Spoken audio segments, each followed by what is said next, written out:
অবস্থা সবার, কেমন আছো সবাই? আশা করি সবাই অনেক অনেক বেশি ভালো আছো।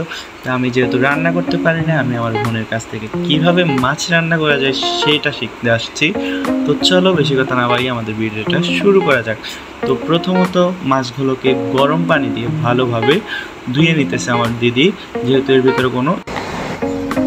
এখন আমরা দিয়ে দিব এখানে স্বাদ মতো লবণ, তারপর পরিমাণ মতো হলুদের গুঁড়া,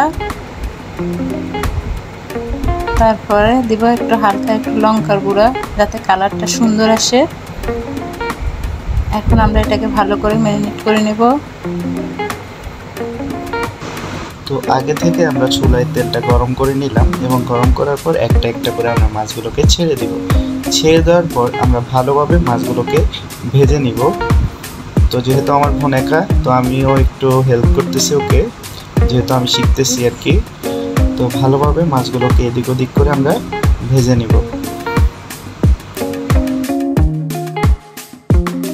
তো দেখেন এরকম কালার আসলে আপনারা ঠিক নামিয়ে নেবেন মাছগুলোকে। তো মাছগুলোকে হয়ে গেছে প্রায় নামানো হওয়ার পরে এখন হচ্ছে গিয়ে ওই গরম তেলের ভিতরে আমরা পেঁয়াজ কুচি যেটা ছিল ওইটা দিয়ে দিলাম।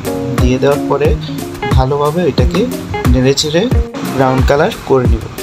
তো কালার আসা পর্যন্ত আমাদের এগুলাকে ভালোভাবে নেড়ে চেড়ে নিতে হবে। হালকা আছে চুলাটা। আমরা দিয়ে দিব কেটে রাখা ধুন্দুল আর কাঁচামরিচ। এটাকে আমাদের আঞ্চলিক ভাষায় বলা হয় ধুন্দুল, আপনাদের ভাষায় কি বলা হয় আমি জানি না শিওর। এখন আমি এটাতে দিয়ে দিব স্বাদ মতো লবণ আর পরিমাণ মতো একটু হলুদের গুঁড়া। তারপর এটাকে আমি নেড়ে চেড়ে নেব। তো হলুদ গুঁড়া দেওয়ার পরে আমরা যেহেতু রাত 12টা 12:30টার সময় কাজটা করতেছিলাম, একটু তাড়াতাড়ি করতেছিলাম। তো দেখেন আমার ফোনের এই যে মরিচগুলো পড়ে গেছে।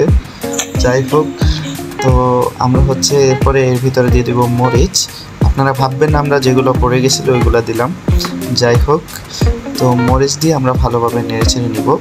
তো মরিচ দেওয়ার পরে দেখবেন যে কালারটা আরও সুন্দর আসছে, এই যে কত সুন্দর কালার চলে আসছে। তো মরিচ দিয়ে এভাবে কিছুক্ষণ রাখবেন। এরপরে ভাজি করা মাছগুলোকে আমরা কড়াইয়ের উপরে দিয়ে দিব। দিয়ে দেওয়ার পরে ভালোভাবে এগুলোকে নেড়ে ছেড়ে নিব এবং তারপরে আমরা এর ভিতরে পরিমাণ মতো পানি দিয়ে 5-10 মিনিট মাঝারি আঁচে রান্না করার পরে দেখবেন এটা খুব সুন্দর একটা লুক চলে আসছে, এই যে উপরে তেল ভেসে আসছে। তো তেল ভাসার পরে এগুলোকে আমরা সুন্দর একটি পাত্রে নামিয়ে নিব। তো নামিয়ে নেওয়ার পর এখন দেখেন আমাদের এই মাছের সেই ফাইনাল লুকটা। দেখেন যে কত সুন্দর কালার চলে আসছে আমাদের মাছগুলো। তো এখন রান্নার রিভিউ দিবে আমার ভাগ্নি। তো চলেন দেখা যাক আমার ভাগ্নি কি বল। সত্যি বলতে আজকের মাছটা অনেক অনেক অসাধারণ হয়েছে।